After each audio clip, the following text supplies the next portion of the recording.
How to change logger buffer size settings on Samsung Galaxy S26 Ultra.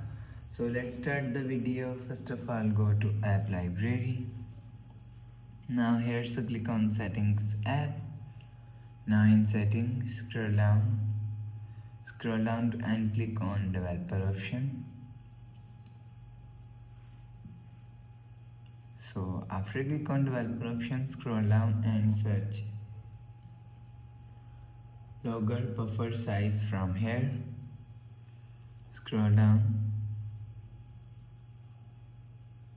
you will see logger buffer size is here, so click on logger buffer size. So if you want to change, so you will select for 64K, 2, 56K, 1M, 4M, 8M and off. So after selecting, go back to home screen, refresh phone. So that's how you can change logger buffer size on Samsung Galaxy S26 Ultra.